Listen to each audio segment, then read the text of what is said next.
अब तो पहली बार यह भी देखने को मिला कि अक्षय वट के दर्शन भी वहां पे श्रद्धालु कर रहा है, पातालपुरी के दर्शन कर रहा है, सरस्वती कूप के दर्शन कर रहा है। एक नए कॉरिडोर के रूप में सभी विकसित हो गए हैं। 50 करोड़ श्रद्धालु जिस प्रयागराज में आज तक स्नान करेंगे, एक महीने की इस अवधि के दौरान वे श्रद्धालु आए होंगे और सर्वाधिक श्रद्धालु आए हैं सड़क मार्ग से। उत्तर प्रदेश की अकेली अर्थव्यवस्था को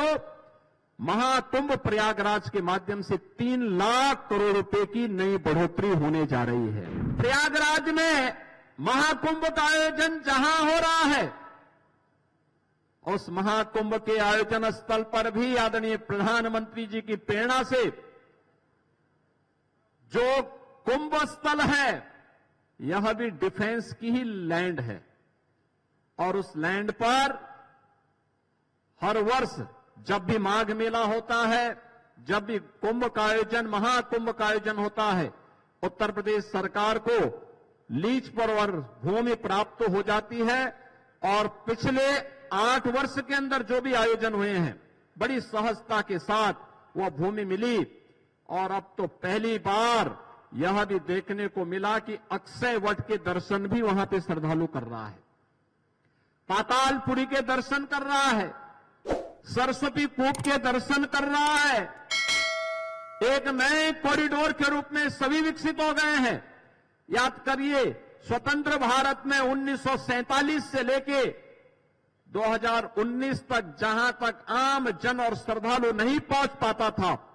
एक डबल इंजन की भारतीय जनता पार्टी की सरकार और आदरणीय रक्षा मंत्री जी के कारण आज वहां पर भी श्रद्धालु पहुंच करके उन सुविधाओं का उपयोग कर पा रहा है। सैकड़ों वर्षों से बनी हुई दबी हुई भावनाओं को, दबी हुई आस्था को एक नया सम्मान प्रयागराज में मिल रहा है। एक तरफ महाकुंभ का आयोजन और दूसरी तरफ वहां के इंफ्रास्ट्रक्चर को लेकर के। बहनों और भाइयों, कल्पना करिए 50 करोड़ श्रद्धालु जिस प्रयागराज में आज तक स्नान करेंगे, एक महीने की इस अवधि के दौरान वे श्रद्धालु आए होंगे और सर्वाधिक श्रद्धालु आए हैं सड़क मार्ग से। सड़क मार्ग से वहां पे रेलवे की बेहतरीन सुविधा हुई, सैकड़ों की संख्या में मेरा स्पेशल भी चलाई गई। एयर कनेक्टिविटी के लिए 40 रेगुलर फ्लाइट प्रतिदिन प्रयागराज को देश के अलग अलग कोनों को जोड़ रही है। लेकिन सड़क मार्ग से सर्वाधिक वाहन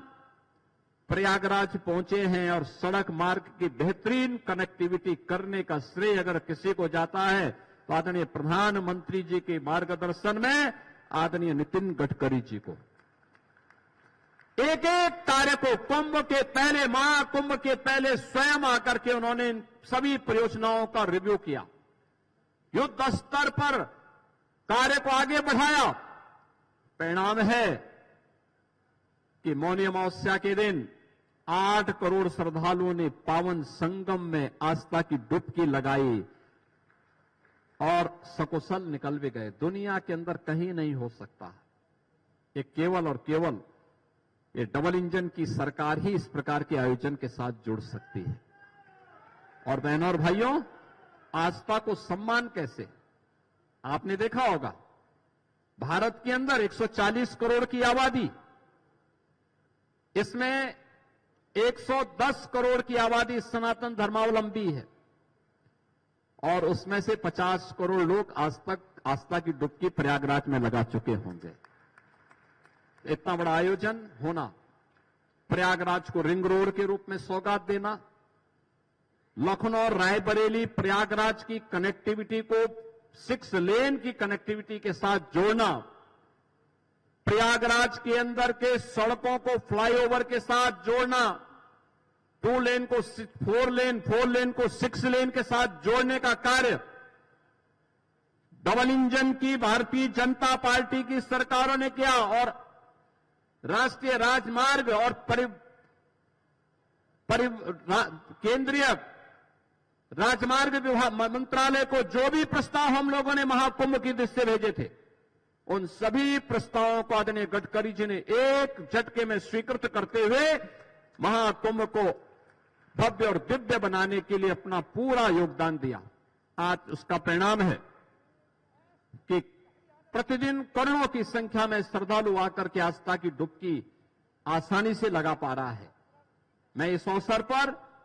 अपने दोनों यशस्वी नेताओं का एक बार फिर से प्रदेश की राजधानी लखनऊ में हृदय से स्वागत करता हूं और इस अवसर पर मैं आदरणीय गडकरी जी के संज्ञान में इस बात को जरूर लाना चाहूंगा कि इस बार जो स्केल है वहां पर, इसको देखते हुए हमारी कैबिनेट ने भी 22 जनवरी को प्रयागराज में जाकर के सामूहिक रूप से आस्था की डुबकी लगाई थी और तब हम लोगों ने महसूस किया था कि गंगा नदी में शास्त्री ब्रिज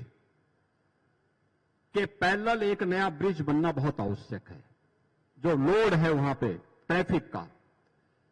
नैनी में सिग्नेचर ब्रिज, यमुना नदी के ऊपर नैनी में सिग्नेचर ब्रिज के ऊपर एक नया ब्रिज उसके पैरेलल बनना आवश्यक है, क्योंकि प्रयागराज के साथ साथ आने वाले हर वर्ष वहां माघ मेला लगता है, हर वर्ष वहां पे हर 6 वर्ष में कुंभ का और 12 वर्ष में महाकुंभ के आयोजन के साथ हमें जुड़ने का अवसर प्राप्त होता है। ये सभी आयोजन, और इस दृष्टि से हम लोग इन सभी आयोजनों के साथ जो कुछ भी कार्य कर पाते हैं, बहनों और भाइयों, वह यहां पे टूरिज्म को उतना ही गुना आगे बढ़ाता है। ये मान के चलिए, ये जो 50-55 करोड़ लोग उत्तर प्रदेश में महाकुंभ के आयोजन के साथ जुड़ेंगे, ये उत्तर प्रदेश और देश की इकोनॉमी को कितना इसको बूस्ट प्राप्त मिलेगा, इसका अनुमान आप कर सकते हैं। मेरा अनुमान है कि उत्तर प्रदेश की अकेली अर्थव्यवस्था को महाकुंभ प्रयागराज के माध्यम से 3 लाख करोड़ रुपए की नई बढ़ोतरी होने जा रही है।